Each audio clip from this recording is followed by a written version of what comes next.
Namaste. Assalamu alaikum. Shalom. Ni hao. Buenos dias. Hersiche. Kwe. Aquaba. Welcome. What up, though? This is the weekly Holy Scriptures recorded recitation. This week the portion is numero 12, which is Vayechi. That includes within the Torah, Vayechi, which is Bereshit 47, 28 a 50, 26. Within the Bhagavad Gita, it is the Bhakti Yogehe, numero 12. Within the Digha Nikaya, it is the Potapata Sutta. Within the Gospels, it is Matthew chapters 23 a 24. Within the Quran, it is Surah Yosef, numero 12. And within the Tao Te Ching, it is chapters 67 a 72.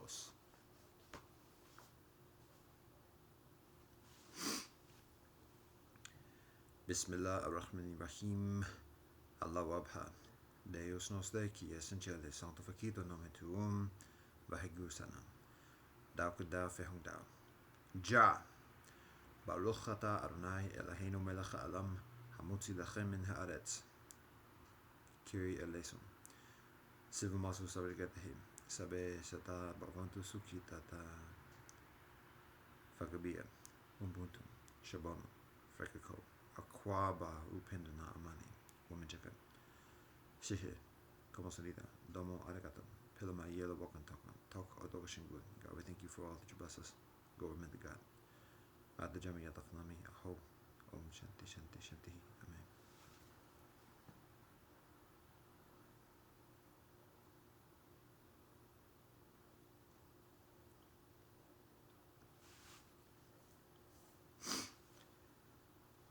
Bismillah ar-Rahman ar-Rahim. Allah wabha. Deus nos de qui essentiale sanctificato nome tuum. Vahegur sanam. Dao kedao fehung dao. Ja. Baruch ata Adonai Eloheinu melech ha'olam asher ketzanu b'mitzvotav v'tzivanu l'sok b'dvarai Torah. Kiri eleison. Sivu masu sabrigatahim. Sabe sata ba'avantu sukitata. Fagabia. Ubuntu. Shabono. Frekako. Aquaba upendana amani. Womenjakan. Shishe. Como sunida. Domo arigato. Pilma yelo wokan talk odoka shingud. God, we thank you for all that you bless us. Go with the God. Adda jamiyat afnami aho. Om shanti shanti shanti. Amen.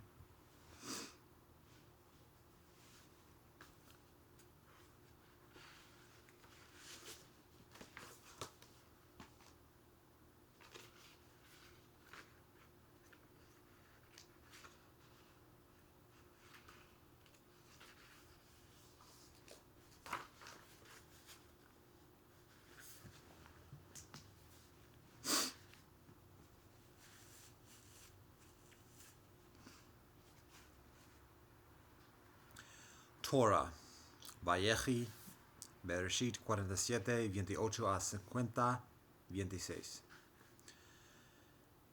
And Yaakov lived in the land of Egypt for 17 years, and Yaakov's days, the years of his life, were 147 years. When the time drew near for Israel to die, he called his son Joseph and said to him, If I have now found favor in your eyes, now place your hand beneath my thigh, and you shall deal with me with loving kindness and truth. Do not bury me now in Egypt. I will lie with my forefathers, and you shall carry me out of Egypt, and you shall bury me in their grave. And he said, I will do as you say. And he said, Swear to me. So he swore to him, and Israel prostrated himself on the head of the bed. Now it came to pass after these incidents that someone said to Joseph, Behold, your father is ill. So he took his 2 sons with him, Manasseh and Ephraim. And someone told Yaakov and said, Behold, your son Joseph is coming to you. And Israel summoned his strength and sat up on the bed. And Yaakov said to Joseph, Almighty God appeared to me in Luz, in the land of Canaan, and Adonai blessed me. And Adonai said to me, Behold, I will make you fruitful and cause you to multiply, and I will make you into a congregation of peoples, and I'll give this land to your seed after you for an everlasting inheritance. And now as for your 2 sons, who were born to you in the land of Egypt, until I came to you to the land of Egypt, they are mine. Ephraim and Manasseh shall be mine like Reuben and Shimon. But your children, if you beget any after them, shall be yours. By their brothers' names they shall be called in their inheritance. As for me, when I came from Padan, Rachel died to me in the land of Canaan on the way, when there was still a stretch of land to come to Ephrath, and I buried her there on the way to Ephrath, which is Bethlehem. Then Israel saw Joseph's sons, and he said, Who are these? Joseph said to his father, They are my sons, whom God gave me here. So he said, Now bring them near to me, so that I may bless them. Now Israel's eyes had become heavy with age, to the extent that he could not see. So he drew them near to him, and he kissed them and embraced them. And Israel said to Joseph, I had not expected to see even your face, and behold, God has shown me your children too. And Joseph took them out from upon Yaakov's knees, and he prostrated himself to the ground. And Joseph took them both, Ephraim at his right from Israel's left, and Manasseh at his left from Israel's right. And he brought them near to him. But Israel stretched out his right hand, and placed it on Ephraim's head, although he was the younger, and his left hand he placed on Manasseh's head. He guided his hands deliberately, for Manasseh was the firstborn. And he blessed Joseph and said, God before whom my fathers Abraham and Yitzhak walked, God who sustained me as long as I am alive until this day, may the angel who redeemed me from all harm bless the youths, and may they be called by my name and the name of my fathers Abraham and Yitzhak, and may they multiply abundantly like fish in the midst of the land. And Joseph saw that his father was placing his right hand on Ephraim's head, and it displeased him. So he held up his father's hand to remove it from upon Ephraim's head, to place it on Manasseh's head. And Joseph said to his father, Not so far, for this one is the firstborn. Put your right hand on his head. But his father refused, and he said, I know, my son, I know. He too will become a people, and he too will be great. But his younger brother will be greater than he, and his children's fame will fill the nations. So he blessed them on that day, saying, With you Israel will bless, saying, May God make you like Ephraim and like Manasseh. And he placed Ephraim before Manasseh. And Israel said to Joseph, Behold, I am going to die, and God will be with you, and Adonai will return you to the land of your forefathers. And I have given you one portion over your brothers, which I took from the hand of the Amorite, with my sword and with my bow. Yaakov called for his sons and said, Gather, and I will tell you what will happen to you at the end of days. Gather and listen, sons of Yaakov, and listen to Israel your father. Reuben, you are my firstborn, my strength, and the first of my might. You should have been superior in rank and superior in power. You have the restlessness of water, therefore you shall not have superiority, for you ascended upon your father's couch. Then you profaned Adonai, who ascended upon my bed. Then you profaned him who ascended upon my bed. Shimon and Levi are brothers. Stolen instruments are their weapons. Let my soul not enter their council. My honor you shall not join their assembly. For in their wrath they killed a man, and with their will they hamstrung a bull. Cursed be their wrath, for it is mighty, and their anger because it is harsh. I will separate them throughout Yaakov, and I will scatter them throughout Israel.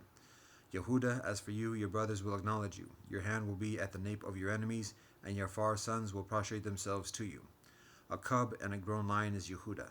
From the prey, my son, you withdrew. He crouched, rested like a lion, and like a lion, who will rouse him?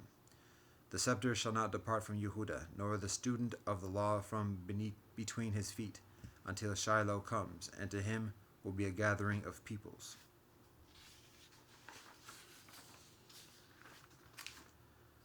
He binds his fowl to a vine, and to a tendril he binds his young donkey. He launders his garment with wine, and with the blood of grapes binds his raiment.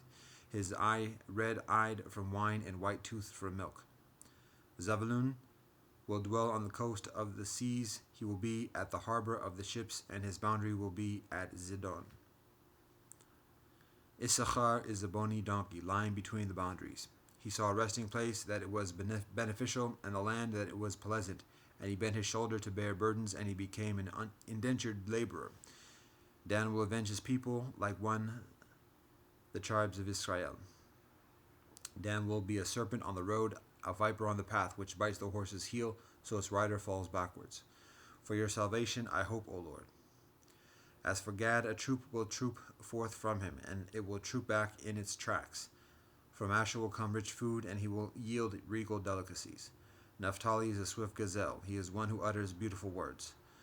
A charming son is Joseph, a son charming to the eye. Of the women, each one strode along to see him.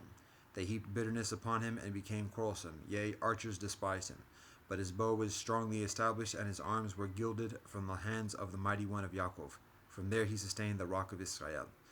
From the God of your far, and Adonai will help you, and with the Almighty, and Adonai will bless you with the blessings of the heavens above, the blessings of the deep lying below, the blessings of far and more.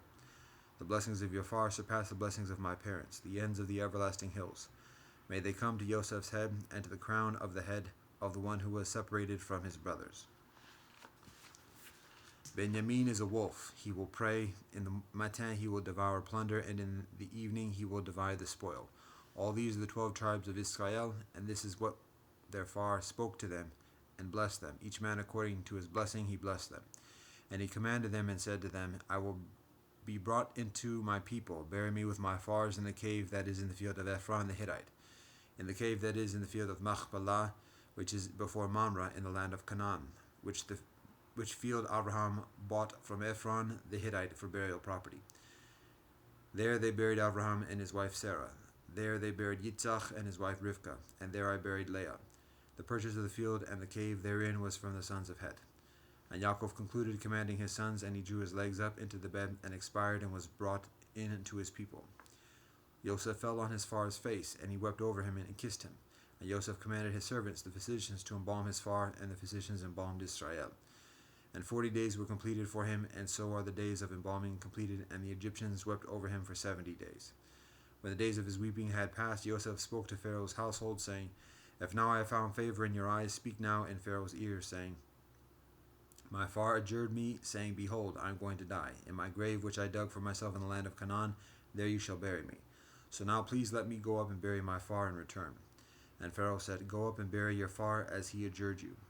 So Joseph went up to bury his far, and all Pharaoh's servants, the elders of his house, and all the elders of the land of Egypt went up with him.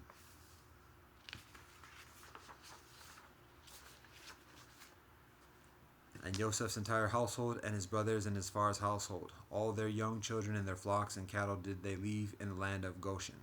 And chariots and horsemen also went up with him, and the camp was very numerous.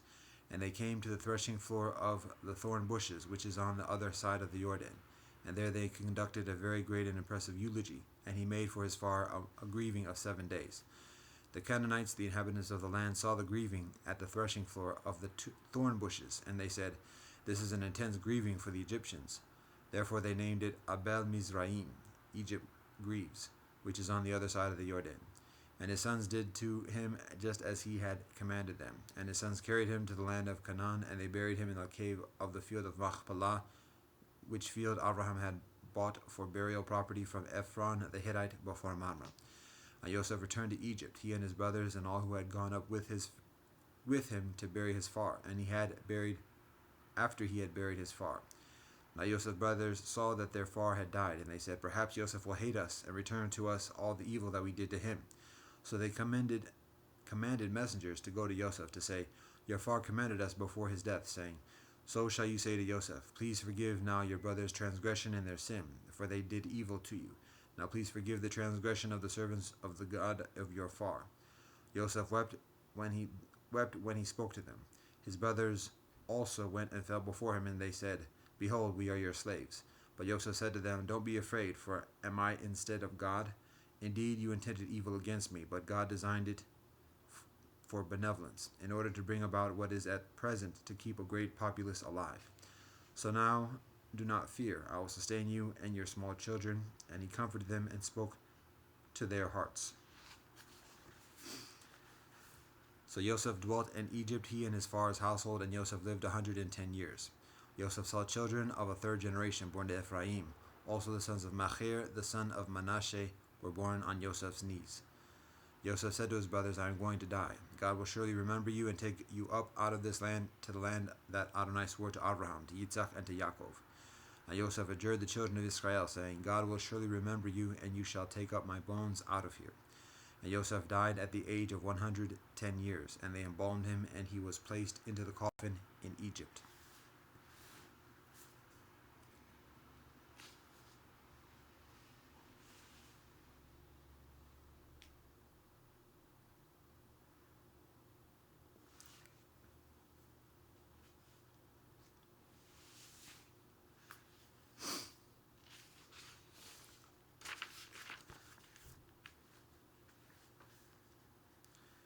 Bhagavad Gita, Bhakti Yogehe, número 12.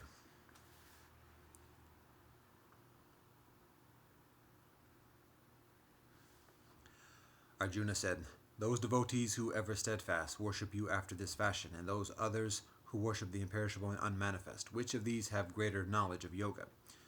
Sri Krishna said, "Those who have fixed their minds on me, and who, ever steadfast and endowed with supreme faith, worship me, them do I hold to be perfect in yoga.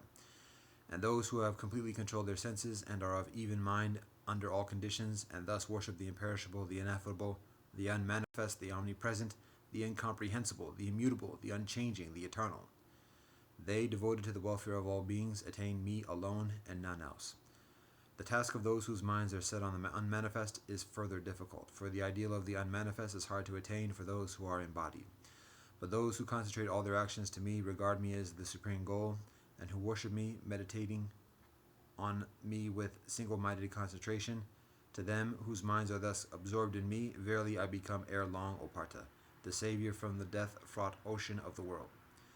Fix your mind on me alone, rest your thought on me alone, and in me alone you will live hereafter. Of this there is no doubt.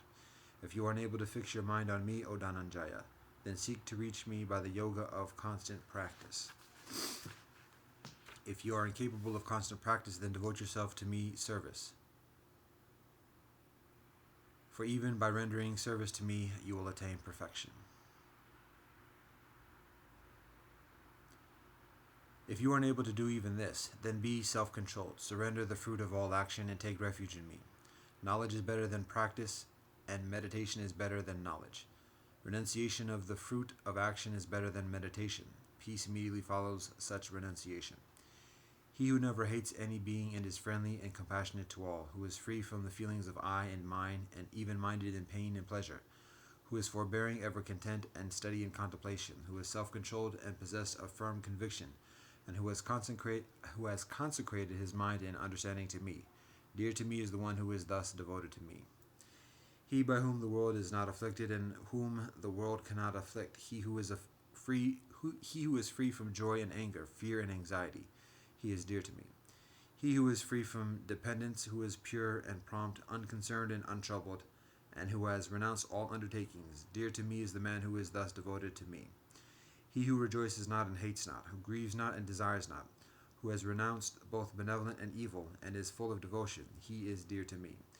He who is like to foe and friend, unaltered in honor and dishonor, who is the same in cold and heat, in pleasure and pain, who is free from attachment, who is unchanged by praise and blame, who is silent, content with whatever he has, homeless, firm of mind, and full of devotion, that man is dear to me. Exceedingly dear to me are they who regard me as the supreme goal, and, endowed with faith and devotion, follow this eternal Dharma.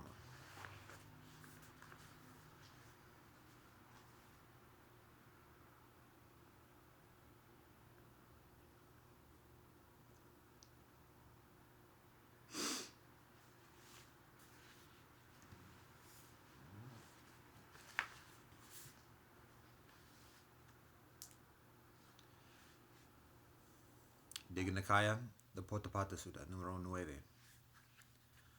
I have heard that on one occasion the Blessed One was staying near Savatthi in Jeta's grove, Anathapindika's monastery. Now on that occasion Potapada the Wanderer, together with a large following of about 300 wanderers, had taken up residence in the debating hall near the Tinduka tree in the single pavilion park of Queen Malika. Then the Blessed One, early in the matin, taking his robes and bowl, entered Savatthi for alms. Then the thought occurred to him, whilst it's still too early to go into Savatthi for alms, why don't I go to the debating hall near the Tinduka tree in the single pavilion park of Queen Malika to see Potapata the Wanderer? So he went to the debating hall near the Tinduka tree in the single pavilion park of Queen Malika. Now on that occasion Potapata the Wanderer was sitting with his large following of wanderers, all making a great noise and racket, discussing many kinds of bestial topics of conversation. Conversations about kings, robbers, and ministers of state, armies, alarms and battles, food and drink, clothing, furniture, garlands and scents, relatives, vehicles, villages, towns, cities, the countryside, women and heroes, the gossip of the street and the well, tales of the dead, tales of diversity, the creation of the world and of the sea, talk of whether things exist or not. Then Potapata the Wanderer saw the Blessed One coming from a distance, and on seeing him hushed his following.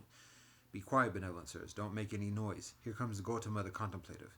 He is fond of quietude and speaks in praise of quietude. Speaks in honor of quietude. Maybe if he perceives our group as quiet, he will consider it worth his while to come our way. So the wanderers fell silent.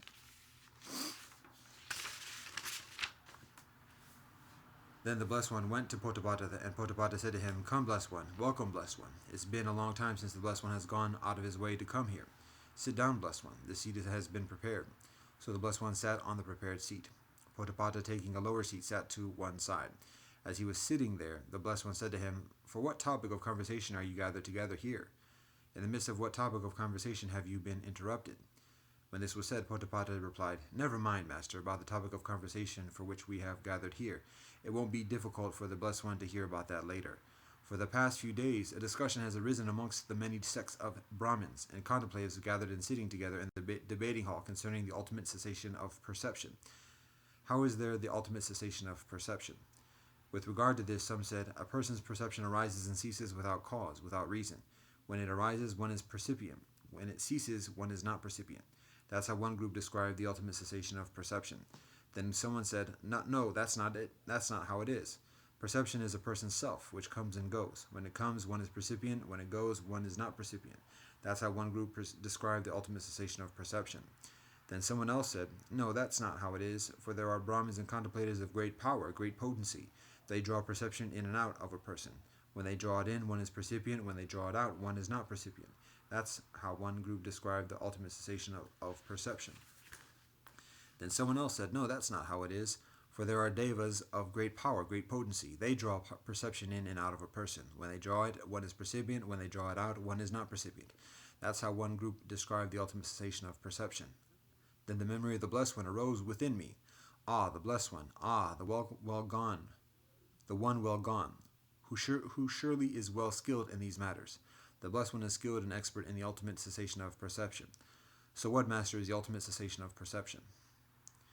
In this regard, Potapata, those Brahmins and contemplators who say that a person's perception arises and ceases without cause, without reason, are wrong from the very start.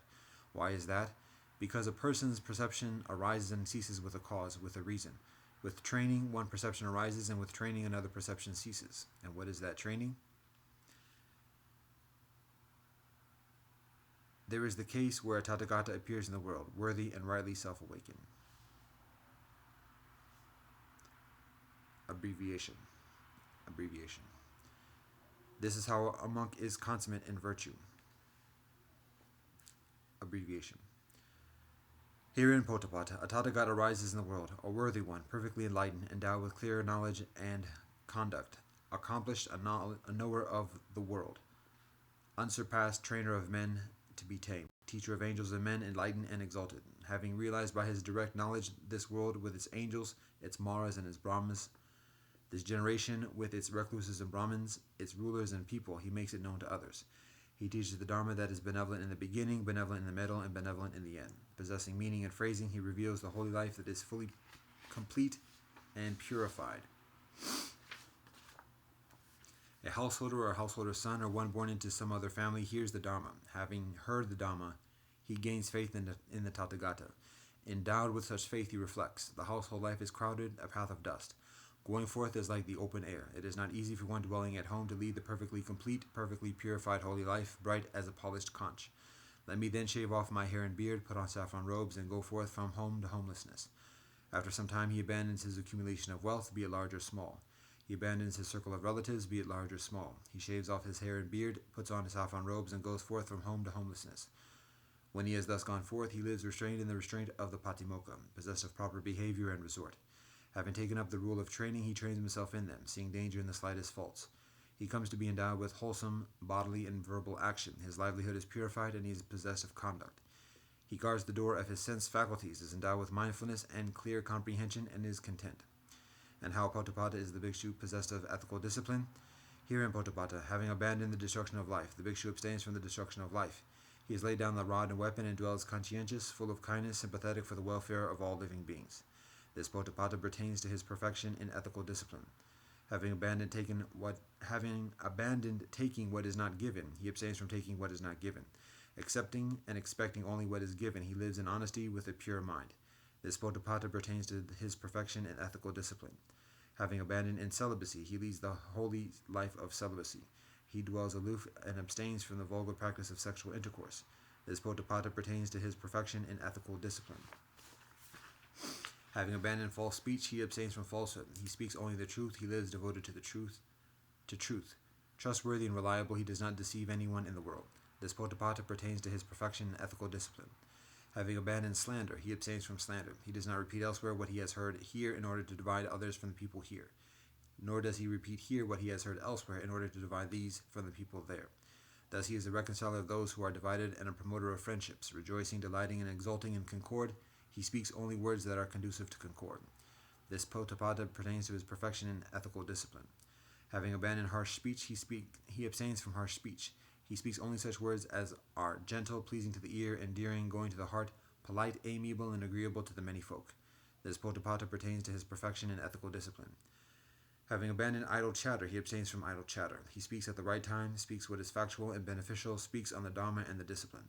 His words are worth treasuring. They are timely, backed by reasons, measured, and connected with the benevolent. This Potapata pertains to his perfection in ethical discipline. He abstains from damaging seed and plant life. This Potapata pertains to his perfection in ethical discipline.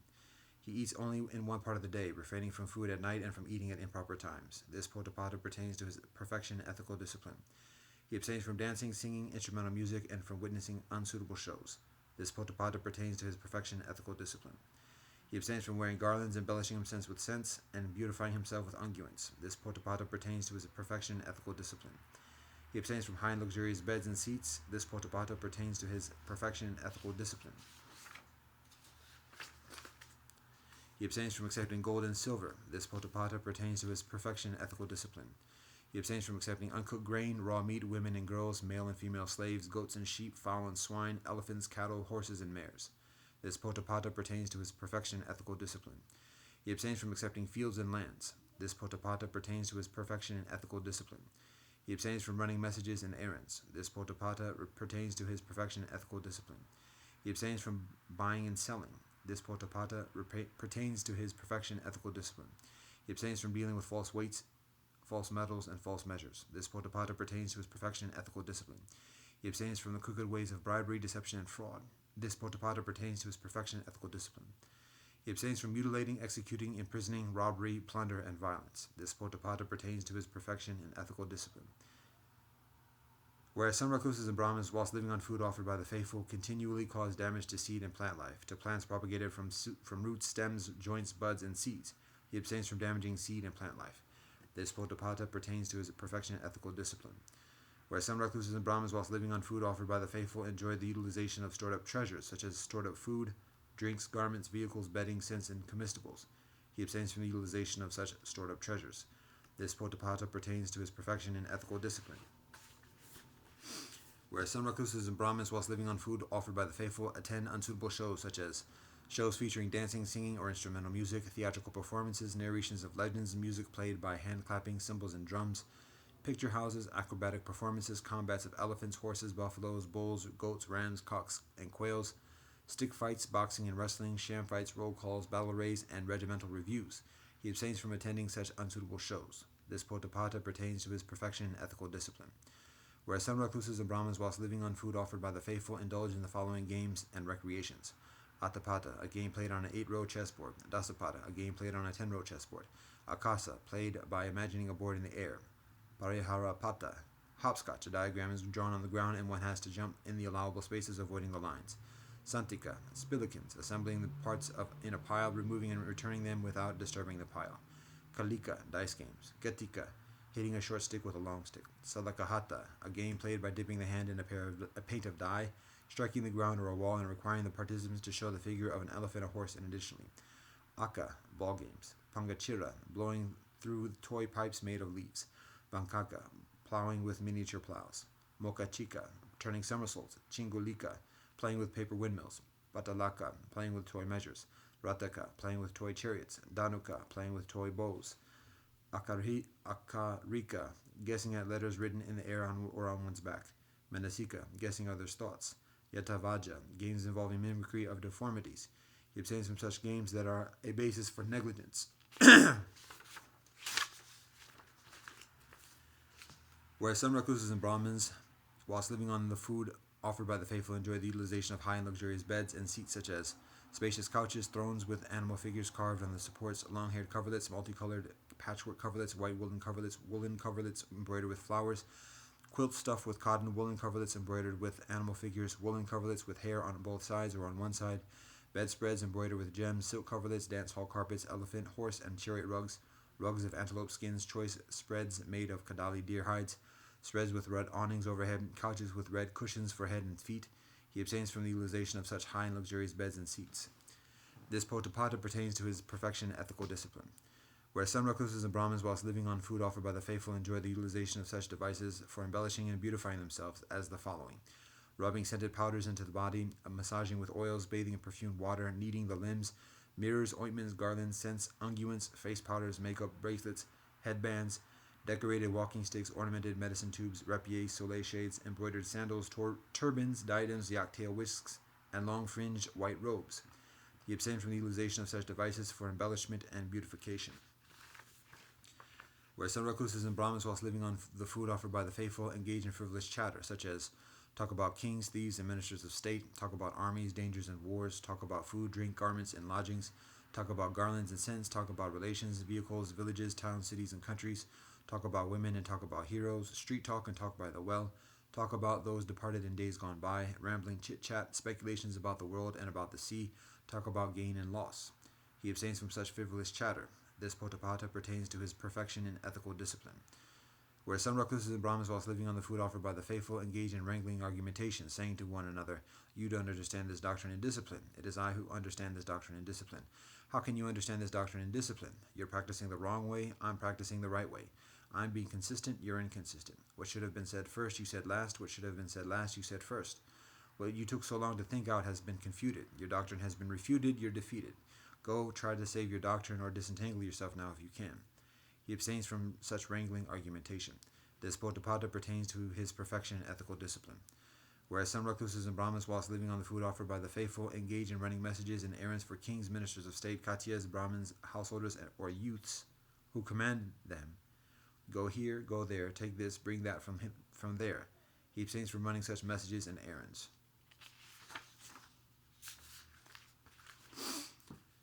Whereas some recluses and Brahmins, whilst living on the food offered by the faithful, engage in scheming, talking, hinting, belittling others, and pursuing gain with gain. He abstains from such kinds of scheming and talking.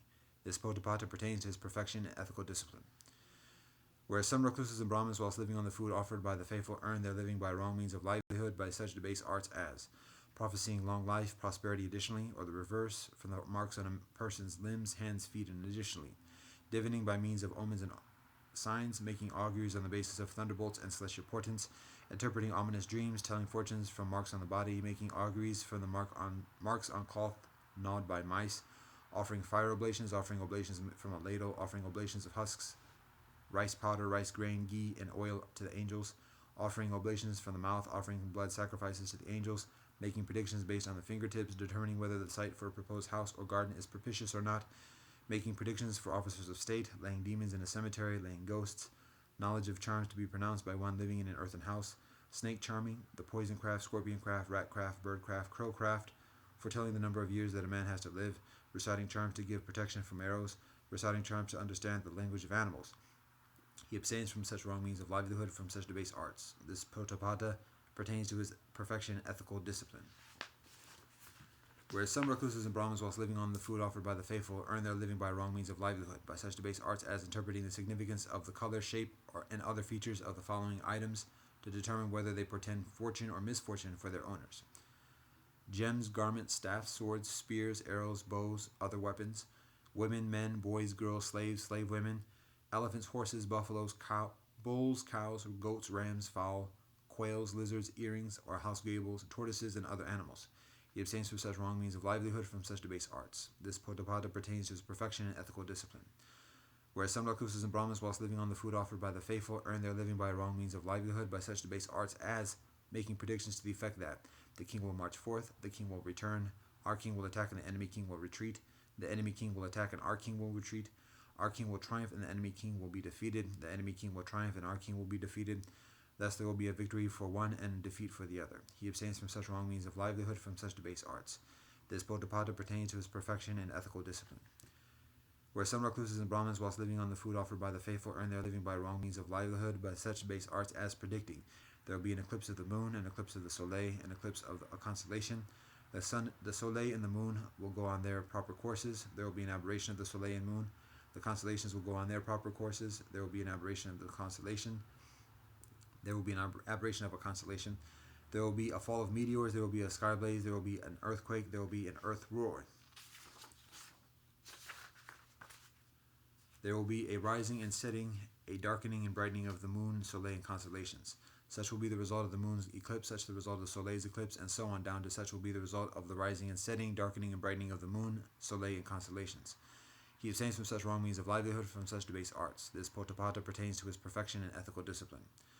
Whereas some Lakusas and Brahmins, whilst living on the food offered by the faithful, earn their living by wrong means of livelihood, by such debased arts as predicting. There will be abundant rain, there will be a drought, there will be a benevolent harvest, there will be a famine, there will be security, there will be danger, there will be sickness, there will be health. Or they earn their living by accounting, computation, calculation, the composing of poetry, and speculations about the world. He abstains from such wrong means of livelihood, from such debased arts. This Potapata pertains to his perfection in ethical discipline.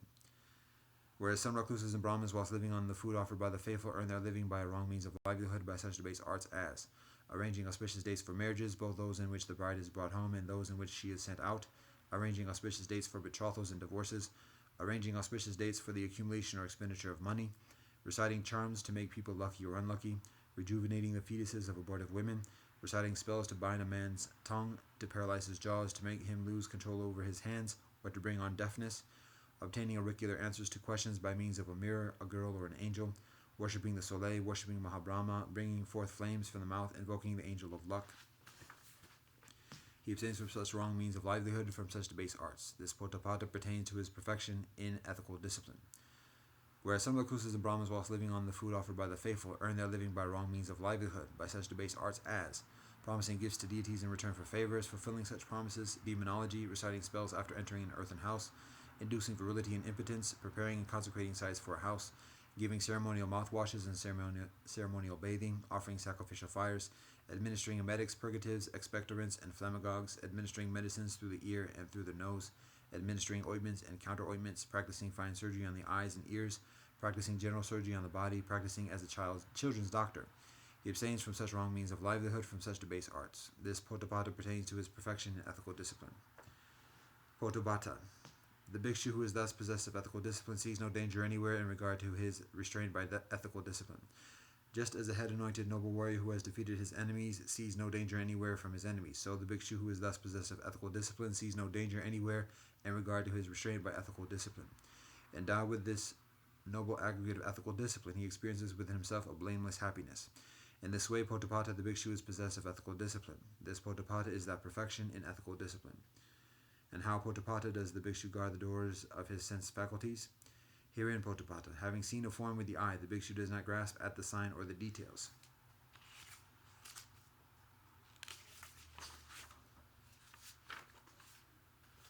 Since if he were to dwell without restraint over the faculty of the eye, evil and unwholesome states such as covetousness and grief might assail him. He practices restraint, guards the faculty of the eye, and achieves restraint over the faculty of the eye.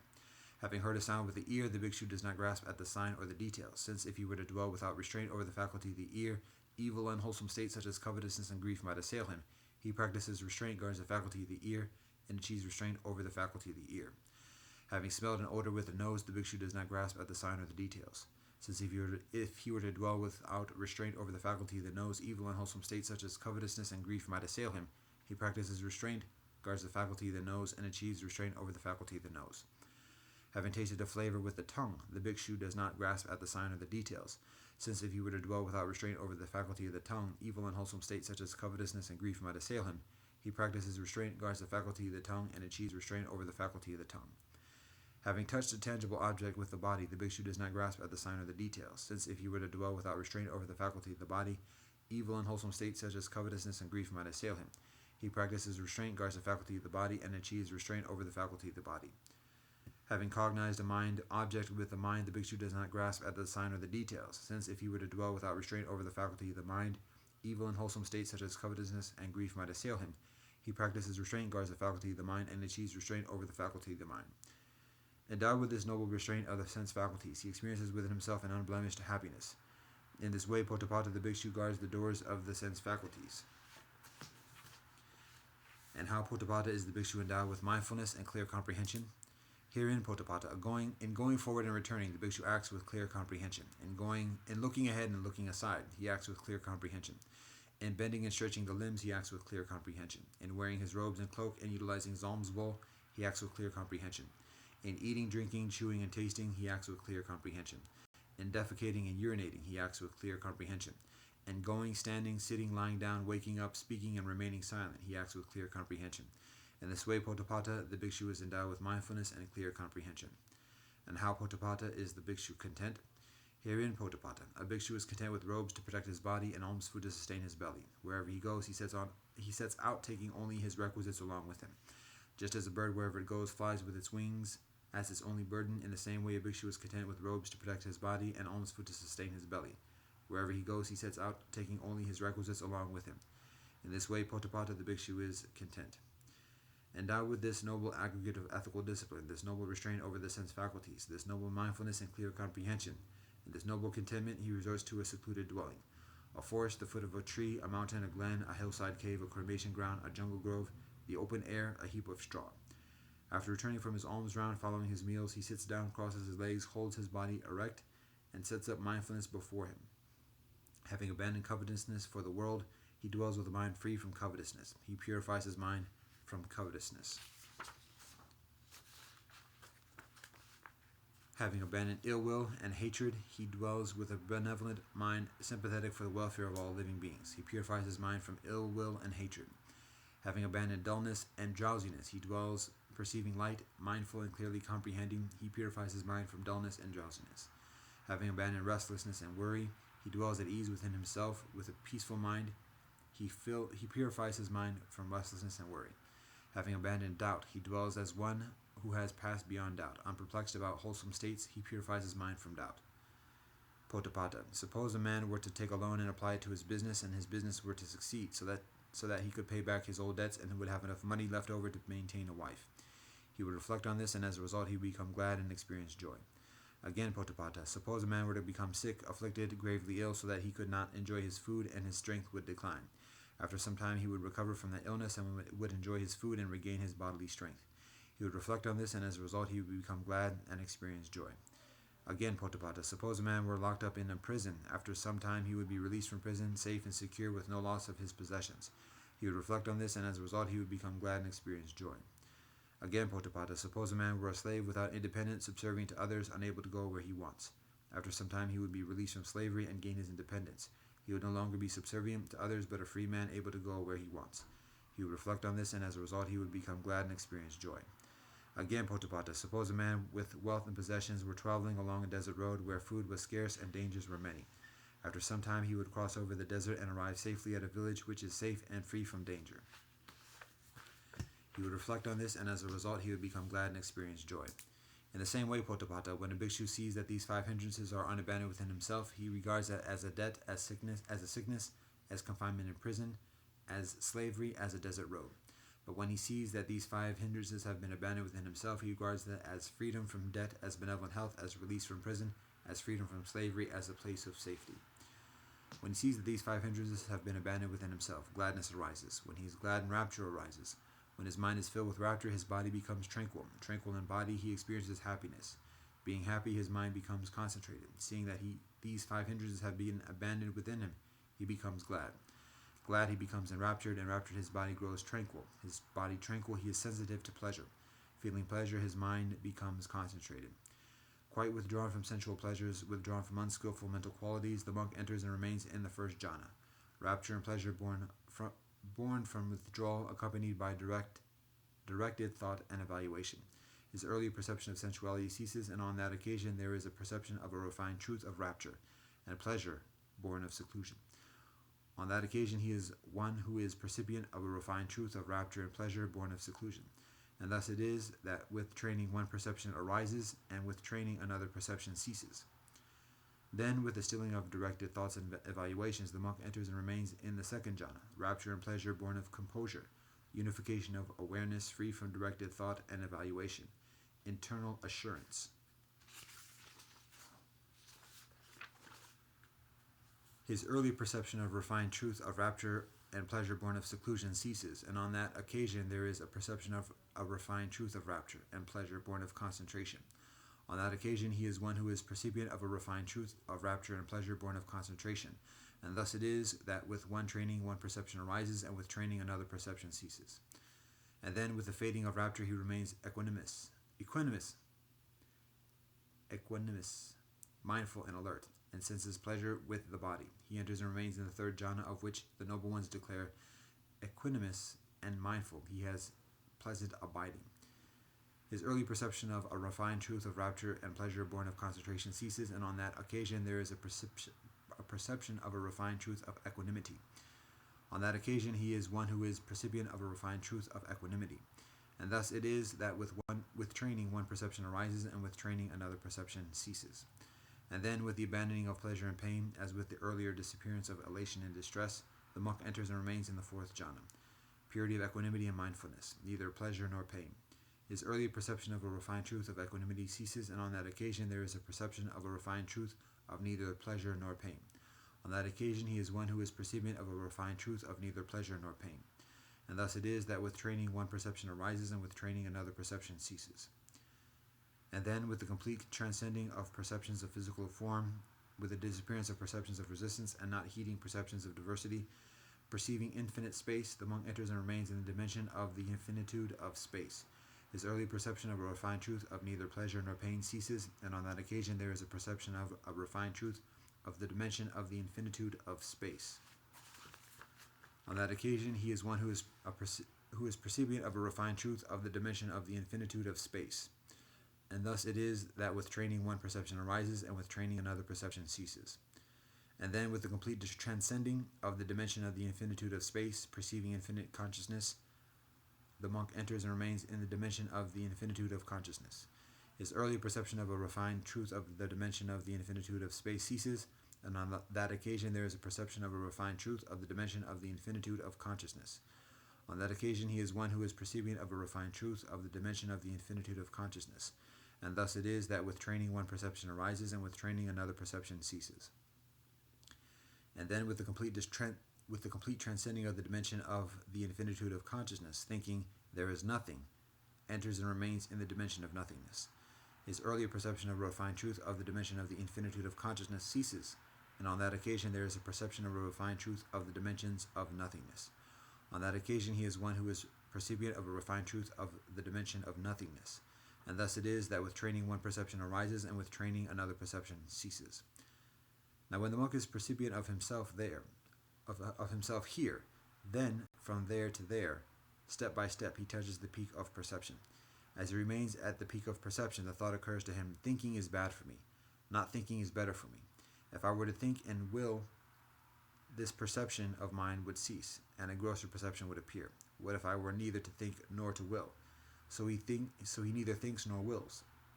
And as he is neither thinking nor willing, that perception ceases, and another grosser perception does not appear. He touches cessation. This potapata is how there is the alert, step-by-step attainment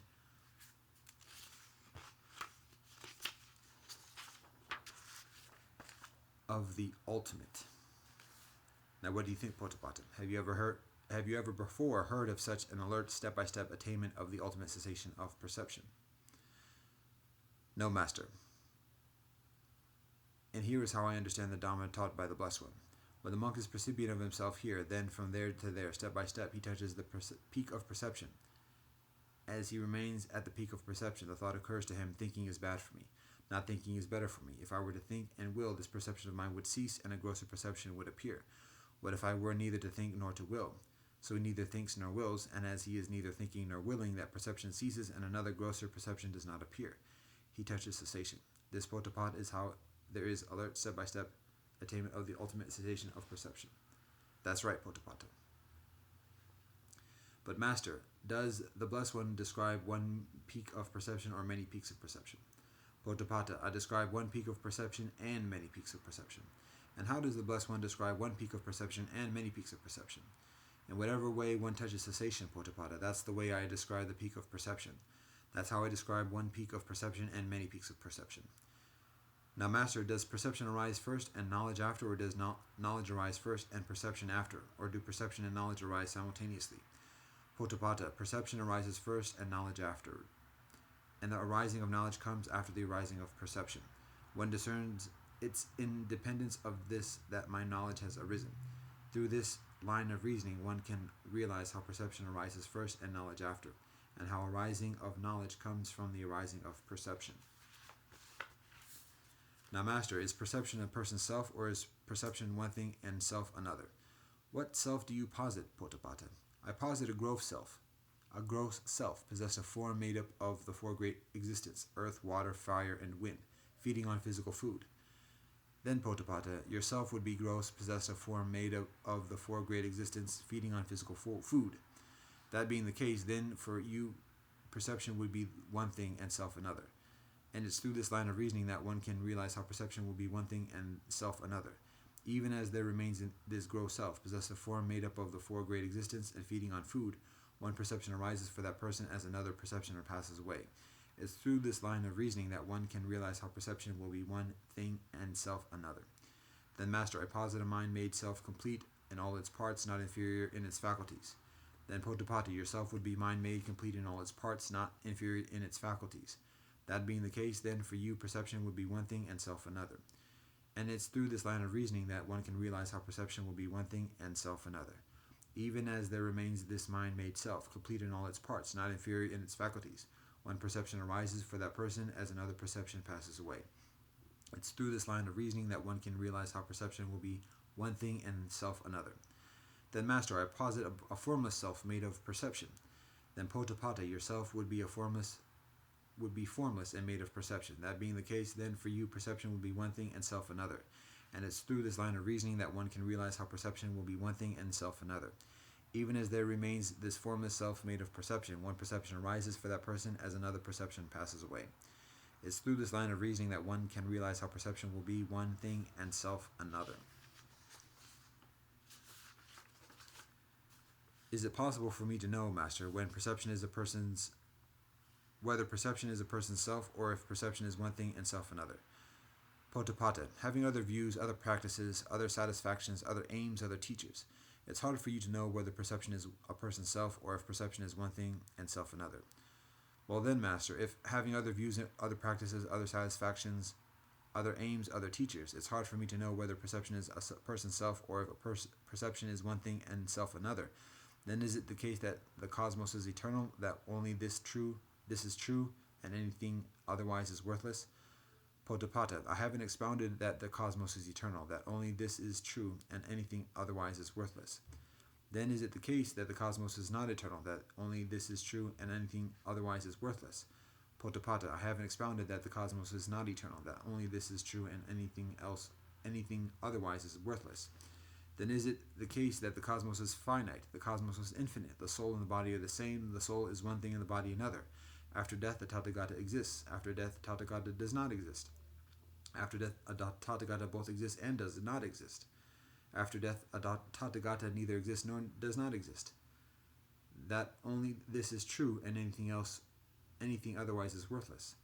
Potapata, I haven't expounded that after death a Tathagata neither exists nor does not exist. That only this is true, and anything otherwise is worthless. But why hasn't the Blessed One expounded these things? Because they are not conducive to the goal, are not conducive to the Dharma, are not basic to the holy life. They don't lead to the disenchantment, to dispassion, to cessation, to calm, to direct knowledge, to self-awakening, to unbinding. That's why I haven't expounded them. And what has the Blessed One expounded?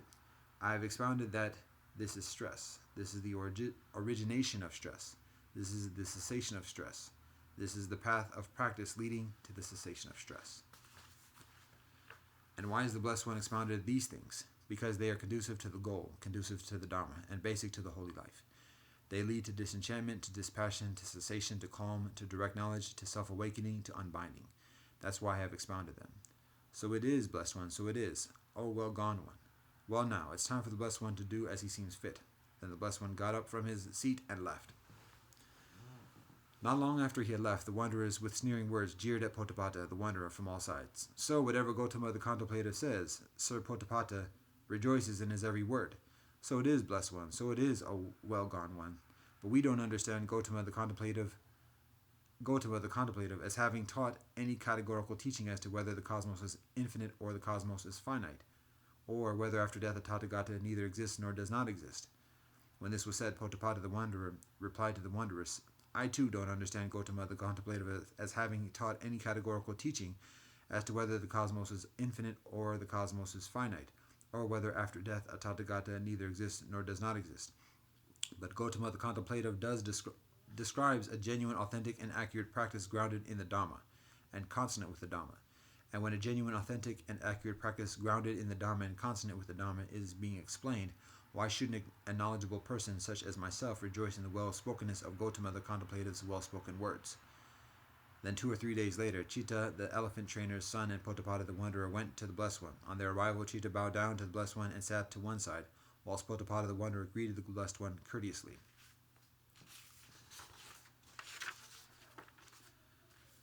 After an exchange of friendly greetings and courtesies, he sat to one side, and as he was sitting there, he said to the Blessed One, The other day, not long after the Blessed One had left, the wanderers, with sneering words, jeered at me from all sides. So whatever Gotama the contemplative says, Sir Potapata rejoices in his every word. So it is, Blessed One, so it is, O welcome one, O well-gone one. But we don't understand Gotama the contemplative as having taught any categorical teaching as to whether the cosmos is infinite or the cosmos is finite, or whether after death a Tathagata neither exists nor does not exist. When this was said, I replied to the wanderers, I too don't understand Gotama the contemplative as having taught any categorical teaching as to whether the cosmos is infinite or the cosmos is finite, or whether after death the Tathagata neither exists nor does not exist. But Gotama the contemplative describes a genuine, authentic, and accurate practice grounded in the Dhamma and consonant with the Dhamma. And when genuine, authentic, and accurate practice grounded in the Dhamma and consonant with the Dhamma is being explained, why shouldn't a knowledgeable person, such as myself, rejoice in the well-spokenness of Gotama the contemplative's well-spoken words? The Buddha says, Potapata, all those wanderers are blind and have no eyes. You alone amongst them have eyes. I have taught and declared some teachings to be categorical and some teachings to be non-categorical. And what are the teachings that I have taught that are declared to be non-categorical? The statement that the cosmos is eternal, I have taught and declared to be a non-categorical teaching. The statement that the cosmos is not eternal, the cosmos is finite, the cosmos is infinite. The soul and the body are the same, the soul is one thing and the body another. After death, the Tathagata exists. After death, a Tathagata does not exist. After death, a Tathagata both exist and does not exist. After death, a Tathagata neither exists nor does not exist. I have taught and declared to be a non-categorical teaching. And why have I taught and declared these teachings to be non-categorical? Because they are not conducive to the goal and are not conducive to the Dharma, are not basic to the holy life. They don't lead to disenchantment, to dispassion, to cessation, to calm, to direct knowledge, to self-awakening, to unbinding. That's why I've taught and declared them to be non-categorical. And what have I taught and declared to be categorical teachings? The statement that this is stress, I have taught and declared to be a categorical teaching. The statement that this is the origination of stress, this is the cessation of stress, this is the path of practice leading to the cessation of stress. I have taught and declared to be a categorical teaching. And why have I taught and declared these teachings to be categorical? Because they are conducive to the goal, conducive to the Dharma, and basic to the holy life. They lead to disenchantment, to dispassion, to cessation, to calm, to direct knowledge, to self-awakening, to unbinding. That's why I have taught and declared them to be categorical. There are some Brahmins and contemplatives with a doctrine and view like this. After death, the self is exclusively happy and free from disease. I approach them and ask them, is it true that you have a doctrine and view like this? After death, the self is exclusively happy and free from disease. When asked this, they replied, yes.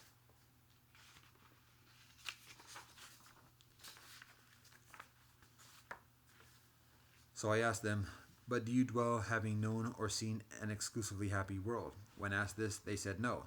So I asked them, but have you ever been aware of a self exclusively happy for a day or a night, or for half a day or half a night? When asked this, they said no. So I asked them, but do you know that this is the path, this is the practice for the realization of an exclusively happy world? When asked this, they said no. So I asked them, but have you heard the voices of devas reborn in an exclusively happy world saying, practice well, my dears.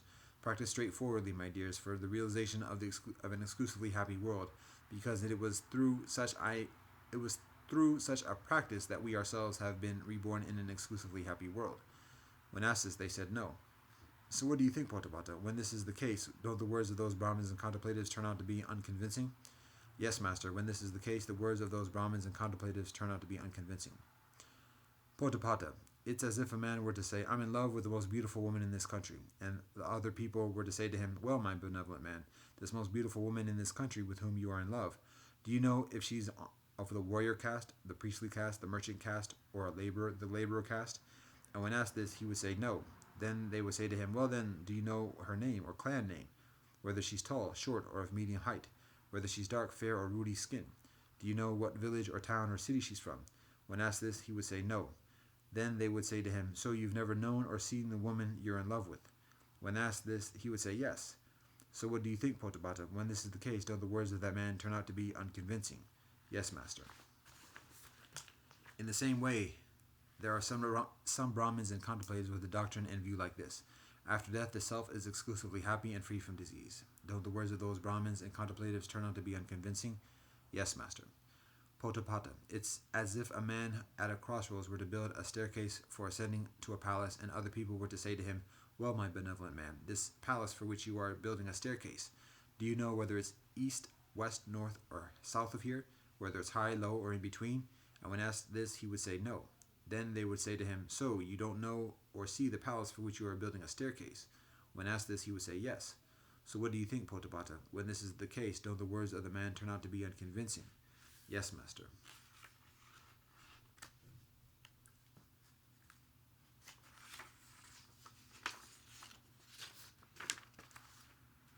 In the same way, there are some Brahmins and contemplators with a doctrine and view like this. After death, the self is exclusively happy and free from disease. Don't the words of those Brahmins and contemplators turn out to be unconvincing? Yes, Master, when this is the case, the words of those Brahmins and contemplators turn out to be unconvincing. Potapata, there are these three acquisitions of a self: the gross acquisition of a self, the mind-made acquisition of a self, the formless acquisition of a self. And what is the gross acquisition of a self? Possessed a form made of the four great existence, feeding on physical food. This is the gross acquisition of a self. And what is the mind-made acquisition of a self? Possessed a form mind-made, complete in all its parts, not inferior in its faculties. This is the mind-made acquisition of a self. And what is the formless acquisition of a self? Formless and made of perception. This is the formless acquisition of a self. I teach the Dharma for the abandoning of the gross acquisition of a self, such that when you practice it, defiling mental qualities will be abandoned, bright mental qualities will grow, and you will enter and remain in the culmination and abundance of discernment, and having known and realized it for yourself in the here and now.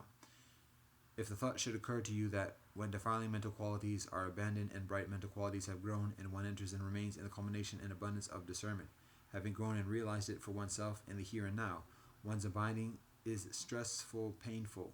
You should not see it in that way. When defiling mental qualities are abandoned and bright mental qualities have grown, and one enters and remains in the culmination and abundance of discernment, having known and realized it for oneself in the here and now, there is joy, rapture, serenity, mindfulness, alertness, and a pleasant, happy abiding. I also teach the Dharma for the abandoning of the mind-made acquisition of a self, for the abandoning of the formless acquisition of a self, such that when you practice it, defiling mental qualities will be abandoned, bright mental qualities will grow, and you will enter and remain in the culmination and abundance of discernment, having known and realized it for yourself in the here and now. When defiling mental qualities are abandoned and bright mental qualities have grown, and one enters and remains in the culmination and abundance of discernment, having known and realized it for oneself in the here and now, there is joy, rapture, serenity, mindfulness, alertness, and a pleasant, happy abiding.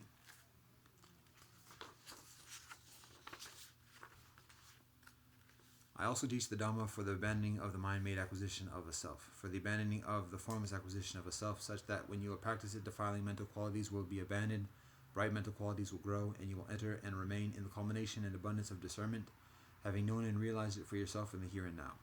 When defiling mental qualities are abandoned and bright mental qualities have grown, and one enters and remains in the culmination and abundance of discernment, having known and realized it for oneself in the here and now, there is joy, rapture, serenity, mindfulness, alertness, and a pleasant, happy abiding. In the past, I have been asked, what friend is the mind-made acquisition of a self, the formless acquisition of a self, for whose abandoning you teach the Dharma? When asked this, I would answer, this friend is that gross acquisition of a self, for whose abandoning I teach the Dhamma. What do you think, Potapata? When this is the case, don't those words turn out to be convincing? Yes, master. When this is the case, those words turn out to be convincing. Potapata. It's as if a man at a crossroads were to build a staircase for ascending to a palace, and other people were to say to him, "Well, my benevolent man, this palace for which you are building a staircase, do you know whether it's east, west, north, or south of here? Whether it's high, low, or in between?" He would say, "This, friends, is the palace to which I am building a staircase. The staircase is right under the palace." So what do you think, Potapata? When this is the case, don't the words of that man turn out to be convincing? Yes, master. In the same way, in the past I have been asked, what friend is the gross acquisition of a self, the mind-made acquisition of a self, the formless acquisition of a self for whose abandoning you teach the Dharma? When asked this, I would answer, this friend is that gross acquisition of a self for whose abandoning I teach the Dharma. What do you think, Potapata? When this is the case, don't those words turn out to be convincing? Yes, master. When this is the case, those words turn out to be convincing. When this was said, Chita, the elephant trainer's son, said to the Blessed One, when there is a gross acquisition of a self, is it the case that one's mind-made acquisition of a self and formless acquisition of a self are null and void, and only one's gross acquisition of a self is true? And when there is a mind-made acquisition of a self, is it the case that when one's gross acquisition of a self, formless acquisition of a self are null and void, and only one's mind-made acquisition of a self is true? And when there is a formless acquisition of a self, is it the case that one's gross acquisition of a self and mind-made acquisition of a self are null and void, and only one's formless acquisition of a self is true? Chita, when there is a gross acquisition of a self, it's not classified either as a mind-made acquisition of a self or as a formless acquisition of a self. It's classified just as a gross acquisition of a self. When there is a mind-made acquisition of a self, it's not classified either as a gross acquisition of a self or as a formless acquisition of a self. It's classified just as a mind-made acquisition of a self. When there is a formless acquisition of a self, it's not classified either as a gross acquisition of a self or as a mind-made acquisition of a self. It is classified just as a formless acquisition of the self. Suppose they were to ask you, did you exist in the past? Did you not exist? Will you exist in the future? Will you not exist? Do you exist now? Do you not exist? Thus asked, how would you answer? Thus asked, master, I would answer, I existed in the past, I did not exist. I will exist in the future, I will not exist. I exist now, I do not exist. That's how I would answer. Suppose, Chita, they were to ask you, whatever your past acquisition of a self, is that alone your true acquisition of self, whilst the future and present ones are null and void? Whatever your future acquisition of a self, is that alone your true acquisition of a self, whilst the past and present ones are null and void? Whatever your present acquisition of a self, is that alone your true acquisition of a self, whilst the past and future ones are null and void? Thus asked, how would you answer? Thus asked, master, I would answer, whatever my past acquisition of a self, on that occasion, that alone was my true acquisition of a self, whilst future and present ones were null and void. Whatever my future acquisition of a self, on that occasion, that alone will be my true acquisition of a self, whilst the past and present ones will be null and void. Whatever my present acquisition of a self, on that occasion, that alone is my true acquisition of a self, whilst the past and future ones are null and void.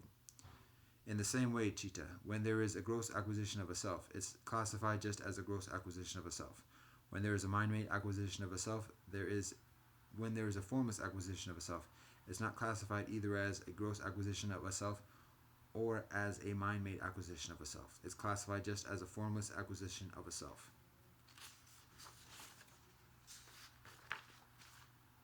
Just as when milk comes from a cow, curds from milk, butter from curds, ghee from butter, and the skimmings of ghee from ghee. When there is milk, it's not classified as curds, butter, ghee, or skimmings of ghee. It's classified just as milk. When there are curds, when there is butter, when there is ghee, when there are the skimmings of ghee, they're not classified as milk, curds, butter, or ghee. They're classified just as the skimmings of ghee. In the same way, when there is a gross acquisition of a self, it's classified just as a gross acquisition of a self. When there is a mind-made acquisition of a self, when there is a formless acquisition of a self, it's not classified either as a gross acquisition of a self or as a mind-made acquisition of a self. It's classified just as a formless acquisition of a self. Chita, these are the world's designations, the world's expressions, the world's ways of speaking, the world's descriptions with which the Tathagata expresses himself, but without grasping to them. When this was said, Potapata, the Wanderer, said to the Blessed One, magnificent, Master Gotama, magnificent, just as if he were to place upright what was overturned, to reveal what was hidden, to show the way to one who was lost, or to carry a lamp into the dark so that those with eyes could see forms. In the same way has Master Gautama, through many lines of reasoning, made the Dharma clear. I go to Master Gautama for refuge, to the Dharma, and to the Sangha of monks.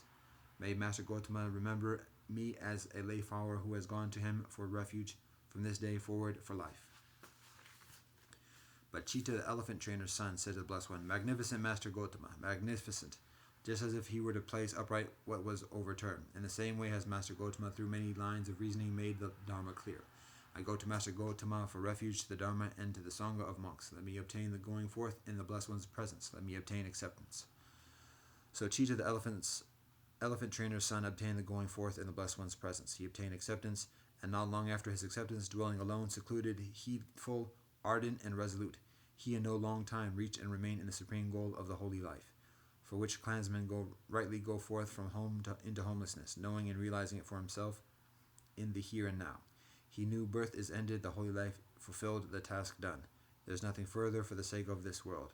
And thus venerable elephant trainer's son became another one of the Arahants.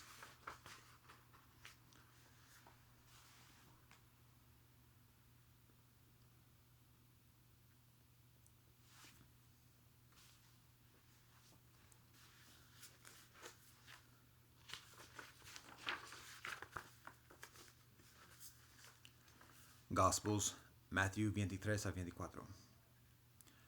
Then Jesus said to the crowds and to his disciples, The teachers of the law and the Pharisees sit in Moshe's seat. So you must be careful to do everything they tell you, but do not do what they do, for they do not practice what they preach. They tie up heavy, cumbersome loads and put them on other people's shoulders, but they themselves are not willing to lift a finger to move them.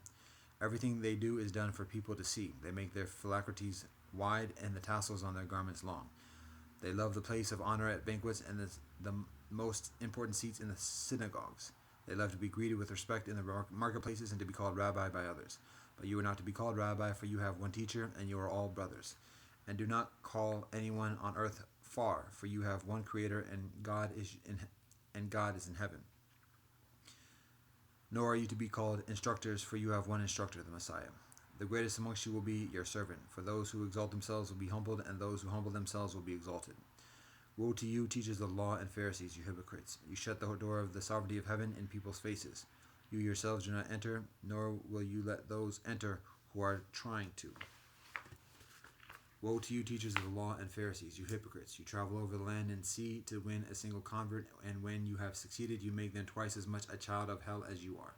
Woe to you, blind guides! You say, if anyone swears by the temple, it means nothing, but anyone who swears by the gold of the temple is bound by that oath. You blind fools, which is greater, the gold or the temple that makes the gold sacred? You also say, if anyone swears by the altar, it means nothing, but anyone who swears by the gift on the altar is bound by that oath. You blind men, which is greater, the gift or the altar that makes the gift sacred? Therefore, anyone who swears by the altar swears by it and everything on it. And anyone who swears by the temple swears by it and by the one who dwells in it. And anyone who swears by heaven swears by God's throne and by the one who sits on it. Woe to you, teachers of the law and Pharisees, you hypocrites! You give a tenth of your spices, mint, dill, and cumin, but you have neglected the further important matters of the law, justice, mercy, and faithfulness. You should have practiced the latter without neglecting the former. You blind guides! You strain out a gnat, but swallow a camel. Woe to you, teachers of the law and Pharisees, you hypocrites! You clean the outside of the cup and dish, but inside they are full of greed and self-indulgence. Blind Pharisee, first clean the inside of the cup and dish, and then the outside also will be clean. Woe to you, teachers of the law and Pharisees, you hypocrites! You are like whitewashed tombs, which look beautiful on the outside, but on the inside are full of the bones of the dead and everything unclean.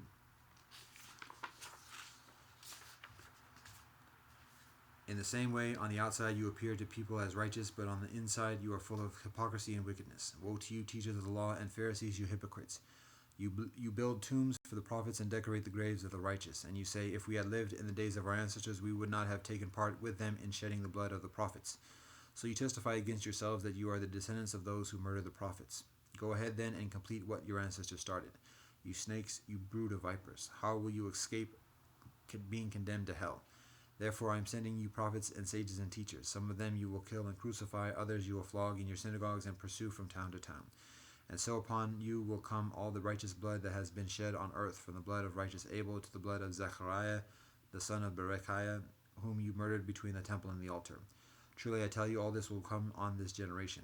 Yerushalayim, Yerushalayim, you who kill the prophets and stone those sent to you, how often I have longed to gather your children together as a hen gathers her chicks under her wings, and you were not willing. Look, your house is left to you desolate. For I tell you, you will not see me again until you say, Blessed is he who comes in the name of God. Jesus left the temple and was walking away when his disciples came to him to call his attention to its buildings. Do you see all these things? He asked. Truly I tell you, not one stone here will be left on another. Every one will be thrown down. As Jesus was sitting on the Mount of Olives, the disciples came to him privately. Tell us, they said, when will this happen, and what will be the sign of your coming and of the end of the age? Jesus answered, Watch out that no one deceives you, for many will come in my name, claiming I am the Messiah, and will deceive many. You will hear of wars and rumors of wars, but see to it that you are not alarmed. Such things must happen, but the end is still to come. Nation will rise against nation, and kingdom against kingdom. There will be famines and earthquakes in various places. All these are the beginning of the birth pains. Then you will be handed over to be persecuted and put to death, and you will be hated by all the nations because of me. At that time many will turn away from the faith and will betray and hate each other, and many false prophets will appear and deceive many people. Because of the increase of wickedness, the love of most will grow cold, but the one who stands firm to the end will be saved. And this gospel of the sovereignty will be preached in the whole world as a testimony to all the nations, and then the end will come. So when you see standing in the holy place the abomination that causes desolation, spoken of through the prophet Daniel, let the reader understand.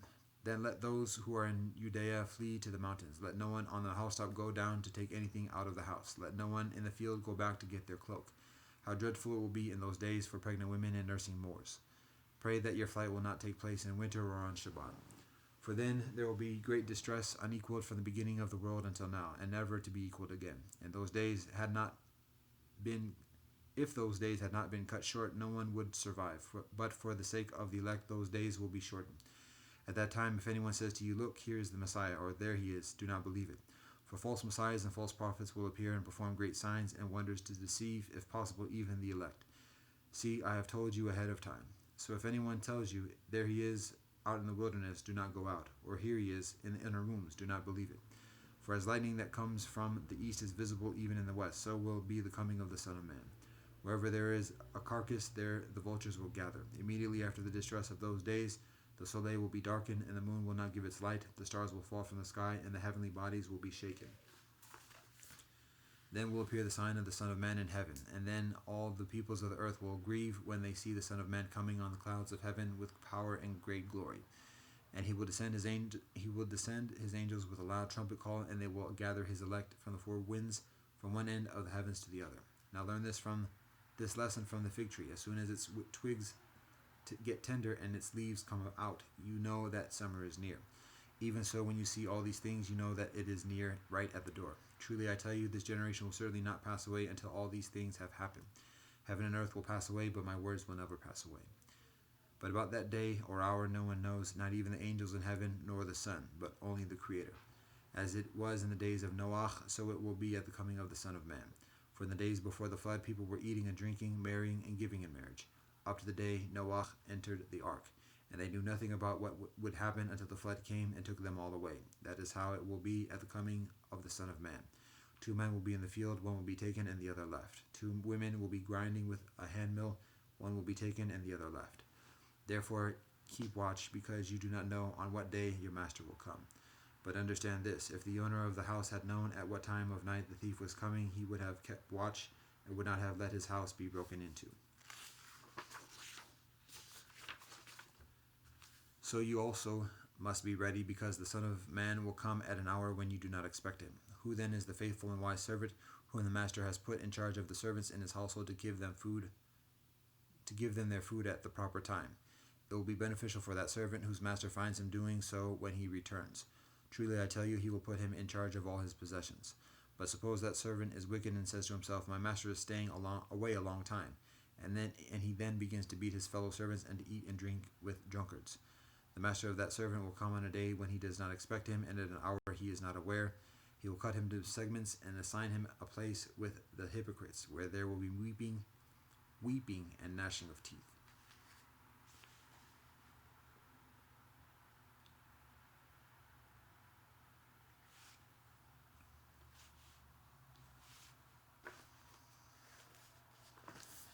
Quran, Surah Yosef, número 2. Bismillah ar-Rahman ar-Rahim. In the name of Allah, most gracious, most merciful. Alif Lam Ra. These are the symbols of or verses of the perspicuous book. We have sent it down as an Arabic Quran in order that ye may learn wisdom. We do relate unto thee the most beautiful of stories, and that we reveal to thee this portion of the Quran. Before this thou too wast amongst those who knew it not. Behold, Joseph said to his far, O my far, I did see 11 stars and the soleil and the moon. I saw them prostrate themselves to me. Said the far, My dear little son, relate not thy vision to thy brothers, lest they concoct a plot against thee, for Satan is to man an avowed enemy. Thus will thy Lord choose thee and teach thee the interpretation of stories and events, and perfect Allah's favor to thee and to the posterity of Yaakov, even as Allah perfected it to thy fathers Abraham and Yitzhak aforetime. For Allah is full of knowledge and wisdom. Verily, in Yosef and his brethren are signs or symbols for seekers after truth. They said, Truly Yosef and his brother are loved further by our far than we, but we are a holy body. Truly our far is obviously wondering in his mind. Slay ye Yosef or cast him out to some unknown land, that so the favor of your far may be given to you alone. There will be time enough for you to be righteous after that. Said one of them, Slay not Yosef, but if ye must do something, throw him down to the bottom of the well. He will be picked up by some caravan of travelers. They said, O our far, why dost thou not trust us with Yosef, seeing we are indeed his sincere well-wishers? Send him with us mañana to enjoy himself and play, and we shall take every care of him. Yaakov said, Truly it saddens me that you should take him away. I fear lest the wolf should devour him, whilst ye attend not to him. They said, If the wolf were to devour him, whilst we are so large a party, then should we indeed first have perished ourselves. So they did take him away, and they all agreed to throw him down to the bottom of the well. And we put into his heart this message, Of a surety thou shalt one day tell them the truth of this their affair, whilst they know thee not. Then they came to their far in the early part of the night, weeping. They said, O our far, we went racing with one another, and left Joseph with our things, and the wolf devoured him. But thou wilt never believe us, even though we tell the truth. They stained his shirt with false blood. He said, Nay, but your minds have made up a tale that they may pass with you. For me, patience is most fitting. Against that which ye assert, it is Allah alone whose help can be sought. Then there came a caravan of travelers. They sent their water carrier for water, and he let down his bucket into the well. He said, Ah, there, benevolent news, there is a fine young man. So they concealed him as a treasure, but Allah knoweth well all that they do. The brethren sold him for a miserable price, for a few dirhams counted out. In such low estimation did they hold him. The man in Egypt who bought him said to his wife, Make his stay amongst us honorable. Maybe he will bring us much benefit, or we shall adopt him as a son. Thus did we establish Joseph in the land, that we might teach him the interpretation of stories and events. And Allah hath full power and control over Allah's affair, but most amongst mankind know it not. When Joseph attained his full manhood, we gave him power and knowledge. Thus do we reward those who do right. But she in whose house he was sought to seduce him from his true self. She fastened the doors and said, Come, thou dear one. He said, Allah forbid. Truly thy husband is my master. He made my sojourn agreeable. Truly to no benevolence comes those who do wrong. And with passion did she desire him, and he would have desired her, but that he saw the evidence of his Lord. Thus did we order that we might turn away from him all evil and shameful deeds, for he was one of our servants, sincere and purified. So they both raced each other to the door, and she tore his shirt from the back. They both found her master near the door. She said, What is the fitting punishment for one who formed an evil design against thy wife, but prison, or grievous chastisement? He said, It was she that sought to seduce me from my true self, and one of her household saw this and bore witness thus. If it be that the shirt is rent from the front, then is her tale true, and he is a liar. But if it be that his shirt is torn from the back, then is she the liar, and he is telling the truth. So when he saw his shirt that it was torn at the back, her husband said, Behold, it is a snare of you women. Truly mighty is your snare. O Yosef, pass this over. O wife, ask forgiveness for thy sin, for truly thou hast been at fault. Lady said in the city, The wife of the great Aziz is seeking to seduce her slave from his true self. Truly hath he inspired with her violent love. We see she is evidently going astray. When she heard of their malicious talk, she sent for them and prepared a banquet for them. She gave each of them a knife, and she said to Joseph, "Come out before them." When they saw him, they did extol him, and in their amazement cut their hands. They said, "Allah preserve us! No living being is this. This is none other than a noble angel." She said, "There before you is the man about whom ye did blame me. I did seek to seduce him from his true self, but he did firmly save himself guiltless. And now if he doth not my bidding, he shall certainly be cast into prison, and what is further be of the company of the vilest." He said, "O my lord, the prison is further to my liking than to that to which they invite me. Unless thou turn away their snare from me, I should in my youthful folly feel inclined towards them and join the ranks of the ignorant." So his Lord hearkened to him in his prayer and turned away from him their snare. Verily Allah heareth and knoweth all things.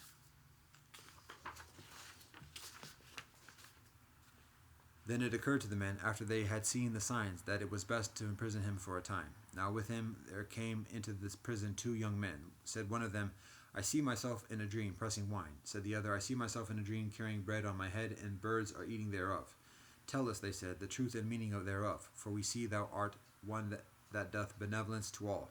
He said, "Before any food comes in due course to feed either of you, I will surely reveal to you the truth and meaning of this ere it befall you. That is part of the duty which my Lord hath taught me.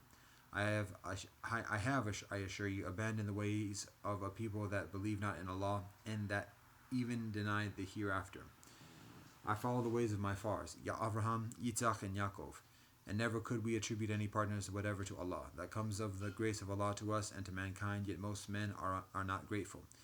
And O my 2 companions of the prison, I ask you, are many deities differing amongst themselves better, or the one Allah supreme and irresistible?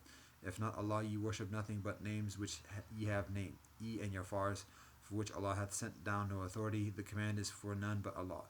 Allah hath commanded that ye worship none but Allah. That is the right religion, but most men understand not.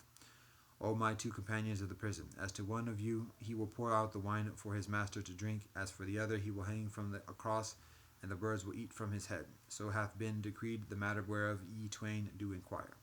And of the 2, to that one whom he considered about to be saved, he said, "Mention me to thy master." But Satan made him forget to mention him to his master, and Joseph lingered in prison a few further years.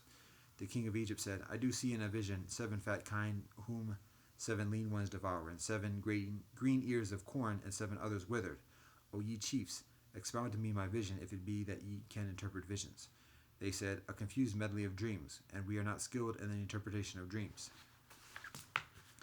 But the man who had been released, one of the 2 who had been in prison, and who now bethought himself after so long a space of time, said, "I will tell you the truth of its interpretation. Send ye me therefore." "O Joseph," he said, "O man of truth, expound to us the dream of 7 fat kine, whom 7 lean ones devour, and of 7 green ears of corn, and 7 others withered, that I may return to the people, and that they may understand." Joseph said, "For 7 years shall ye diligently sow and as is your wont, and the harvest that ye reap ye shall leave them in the ear, except a little, of which ye shall eat. Then will come after that period 7 dreadful years, which will devour that what ye shall have laid by in advance for them, all except a little which ye shall have specially guarded. Then will come after that period a year in which the people will have abundant water, and in which they will press wine and oil." So the king said, "Bring ye him unto me." But when the messenger came to him, Joseph said, "Go thou back to thy master, and ask him, what is the state of mind of the ladies who cut their hands? For my lord is certainly aware of their snare." The king said to the ladies, "What was your affair when ye did seek to seduce Joseph from his true self?" The lady said, "Allah preserve us! No evil know we against him." Said the Aziz's wife, "Now is the truth manifest to all. It was I who sought to seduce him from his true self. He is indeed of those who are ever true and virtuous.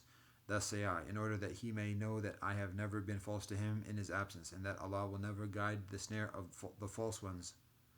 Nor do I absolve my own self of blame. The human soul is certainly prone to evil, unless my Lord do bestow Allah's mercy, but surely my Lord is all-forgiving, most merciful." So the king said, "Bring him unto me. I will take him specially to serve about my own person." Therefore, when he had spoken to him, he said, "Be assured this day thou art before our own presence with rank firmly established and fidelity fully proved."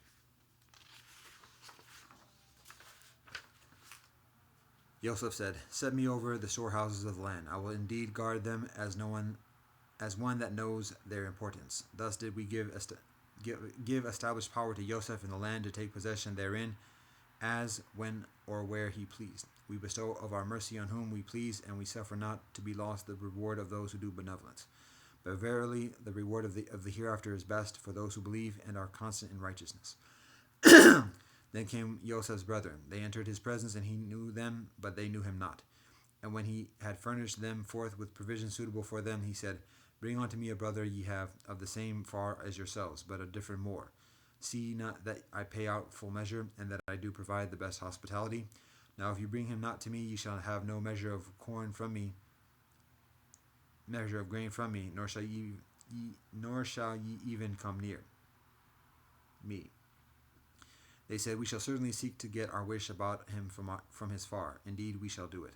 And Joseph told his servants to put their stock in trade with which they had bartered into their saddlebags, so they should know it only when they returned to their people, in order that they might come back. Now when they returned to their far, they said, "O our far, no further measure of gain shall we get unless we take our brother. So send our brother with us, that we may get our measure, and we will indeed take every care of him." He said, Shall I trust you with him with any result other than when I trusted you with his brother aforetime? But Allah is the best to take care of him, and Allah is the most merciful of those who show mercy. Then when they opened their baggage, they found their stock in trade had been returned to them. They said, "O our far, what further can we desire? Our stock in trade has been returned to us, so we shall get further food for our family.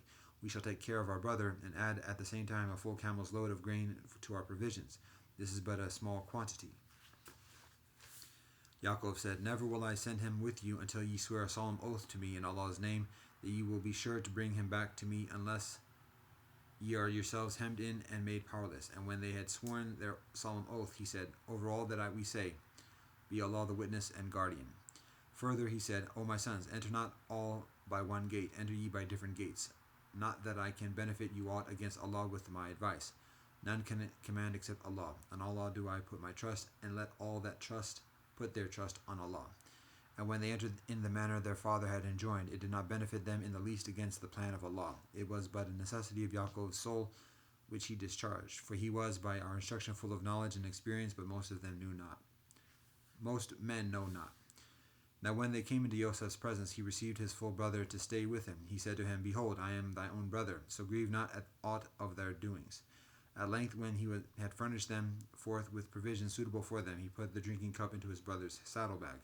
Then shouted out a crier, "O ye in the caravan, behold, ye are thieves, without doubt." They said, turning towards them, "What is it that ye miss?" They said, "We miss the great beaker of the king. For him who produces it is the reward of a camel load. I will be bound by it." The brother said, "By Allah, well ye know that we came not to make mischief in the land, and we are no thieves." The Egyptian said, "What then shall be the penalty of this, if ye are proved to have lied?" They said, "The penalty should be that he in whose saddlebag it is found should be held as bondman to atone for the crime. Thus it is we punish the wrongdoers." So he began to search with their baggage before he came to the baggage of his brother. At length he brought it out of his brother's baggage. Thus did we plan for Joseph. He could not take his brother by the law of the king, except that Allah willed it so. We raise to degrees of wisdom whom we please, but over all endued with knowledge is one, the all-knowing.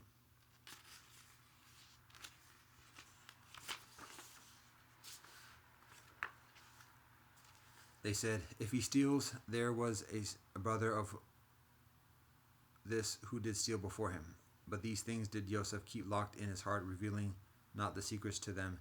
He simply said to himself, "Ye are the worst situated, and Allah knoweth best the truth of what ye assert." They said, "O exalted one, behold, he has a far aged and venerable, who will grieve for him. So take one of us in his place, for we see that thou art gracious in doing benevolence." He said, "Allah forbid that we take other than him with whom we found our property. Indeed, if we did so, we should be acting wrongfully." Now when they saw no hope of his yielding, they held a conference in private. The leader amongst them said, "Know ye not that your father did take an oath from you in Allah's name, and how before this ye did fail in your duty with Joseph? Therefore will I not leave this land until my father permits me, or Allah commands me, and Allah is the best to command. Turn ye back to your father, and say, O our father, behold, thy son committed theft. We bear witness only that only to what we know, and we could not well guard against the unseen. Ask at the town where we have been and the caravan in which we return, and you will find we are indeed telling the truth. Yaakov said, Nay, but ye have yourselves contrived a story benevolent enough for you. So patience is most fitting for me. Maybe Allah will bring them back all to me in the end, for Allah is indeed full of knowledge and wisdom. And he turned away from them and said, How great is my grief for Yosef! And his eyes became white with sorrow, and he fell into silent melancholy. They said, By Allah, never wilt thou cease to remember Yosef until thou reach the last extremity of illness, or until thou die. He said, I only complain of my distraction and anguish to Allah, and I know from Allah that which ye know not. O my sons, go ye and inquire about Yosef and his brother, and never give up hope of Allah. Allah's soothing mercy. Truly no one despairs of Allah. No one despairs of Allah's soothing mercy, except those who have no faith.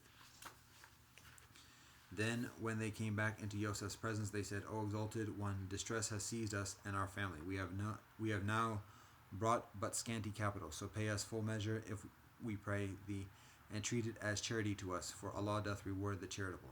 He said, Know ye how ye dealt with Joseph and his brother, not knowing what ye were doing? They said, Art thou indeed Joseph? He said, I am Joseph, and this is my brother. Allah has indeed been gracious to us all. Behold, he that is righteous and patient, never will Allah suffer the reward to be lost of those who do right. They said, By Allah, indeed has Allah preferred thee above us, and we certainly have been guilty of sin. He said, This day let no reproach be cast on you. Allah will forgive you, and Allah is the most merciful of those who show mercy. Go with this shirt and cast it over the face of my far. He will come to see clearly. Then come ye here to me together with all your family. When the caravan left Egypt, their far said, I do indeed scent the presence of Joseph. Nay, think me not a dotard. They said, By Allah, truly thou art in thine old wandering mind. Then when the bearer of the benevolent news came, he cast the shirt over his face, and he forthwith regained his clear sight. He said, Did I not say to you, I know from Allah that which ye know not? They said, O our Far, ask for us forgiveness for our sins, for we were truly at fault. He said, Soon will I ask my Lord for forgiveness for you, for Allah is indeed oft-forgiving, most merciful. Then when they entered the presence of Joseph, he provided a home for his parents with himself, and said, Enter ye Egypt all in safety, if it please Allah.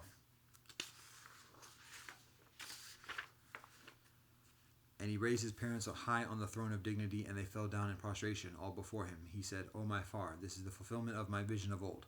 Allah hath made it come true. Allah was indeed benevolent to me when Allah took me out of prison and brought you all here out of the desert, even after Satan had sown enmity between me and my brothers. Verily my Lord understandeth best the mysteries of all that Allah hath planneth to do, for verily Allah is full of knowledge and wisdom. O my Lord, thou hast indeed bestowed on me some power and taught me something of the interpretation of dreams and events. O thou creator of the heavens and the earth, thou art my protector in this world and in the hereafter. Take thou my soul at death as one submitting to thy will as a Muslim, and unite me with the righteous. Such is one of the stories of what happened unseen, which we revealed by inspiration unto thee. Nor wast thou present with them then when they concerted their plans together in the process of weaving their plots. Yet no faith will the greater part of mankind have, however ardently thou dost desire it. And no reward dost thou ask of them for this. It is no less than a message for all creatures. And how many times in the heavens and the earth do they pass by, yet they turn their faces away from them. And most of them believe not in Allah without associating others as partners with Allah. Do they then feel secure from the coming against them of the covering veil of the wrath of Allah, or of the coming against them of the final hour, all of a sudden, whilst they perceive not? Say thou, This is my way, I do invite unto Allah, on evidence clear as the seeing with one's eye, I and whoever follows me. Glory to Allah, and never will I enjoin deities with Allah. Nor did we send before thee as apostles but men whom we did inspire, men living in human habitations. Do they not travel through the earth and see what was the end of those before them? But the home of the hereafter is best for those who do right. Will ye not then understand? Respite will be granted until when the apostles give up hope of their people and come to think that they were treated as liars. There reaches them our help, and those whom we will are delivered into safety. But never will be warded off our punishment from those who are in sin. There is in their stories instruction for men endued with understanding. It is not a tale invented, but a confirmation of what went before it, a detailed exposition of all things, and a guide and a mercy to any such as believe.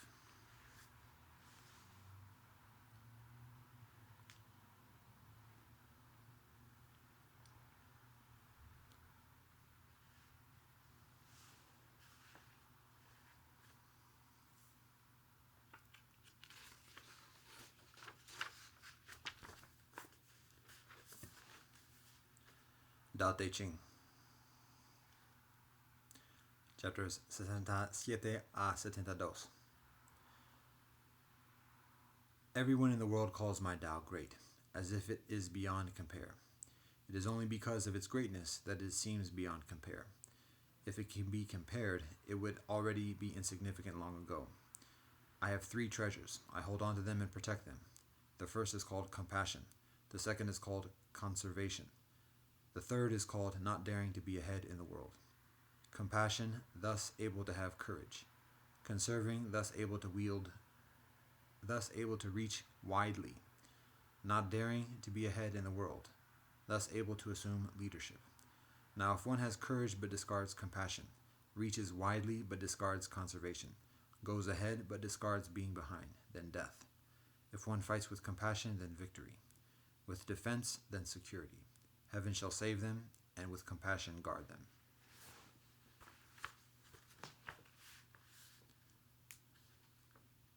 The great generals are not warlike.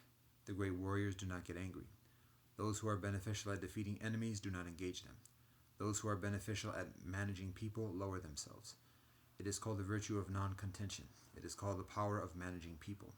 It is called being harmonious with heaven, the ultimate principle of the ancients.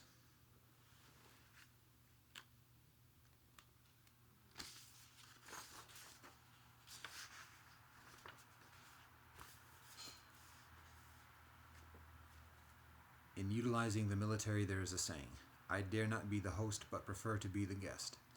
I dare not advance an inch, but prefer to withdraw a foot. This is called marching in formation without formation, raising arms without arms, grappling enemies without enemies, holding weapons without weapons. There is no greater disaster than to underestimate the enemy. Underestimating the enemy almost made me lose my treasures. So when evenly matched armies meet, the side that is compassionate shall win.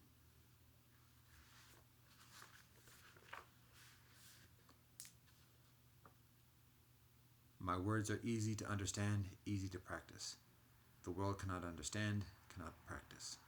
My words have basis. My actions have principle. People do not understand this. Therefore, they do not understand me. Those who understand me are few. Thus, I am highly valued. Therefore, the sage wears plain clothes, but holds jade.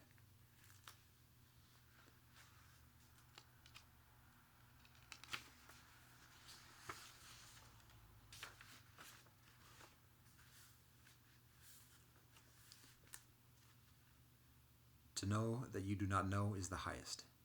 To not know but think you know is flawed. Only when one recognizes the fault as fault can one be without fault. The sages are without fault, because they recognize the fault as fault. That is why they are without fault.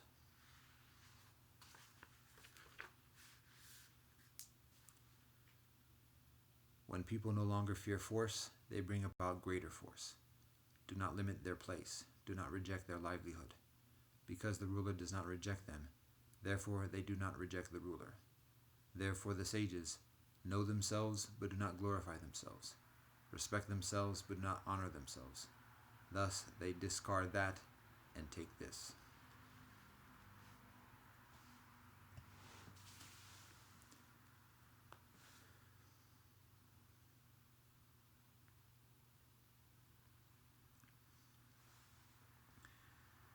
Alhamdulillah Rahman Rahim.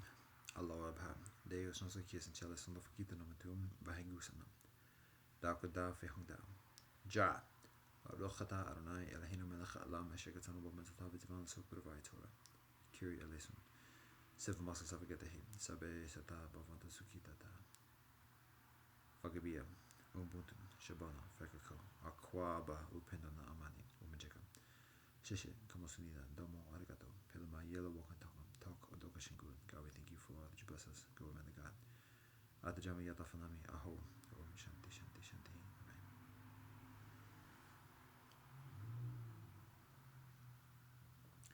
Alhamdulillah Rahman Rahim.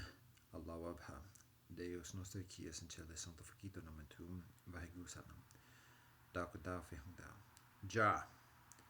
Baruch atah Adonai Eloheinu melech haolam hamotzi lachem min haaretz. Kyrie eleison. Silva maso sabe katahe. Sabe sata bavanto sukitata. Fagabia. Ubuntu. Shabana. Fekako. Aquaba upendana amani. Wamijaka. Shishi. Kamosmida. Domo arigato. Pilamayelo wakantoko. Tok odokashin good. God, we thank you for all that you bless us. Go, man of God. At the German Yal Falami. Aho. Om Shanti Shanti Shanti. Amen.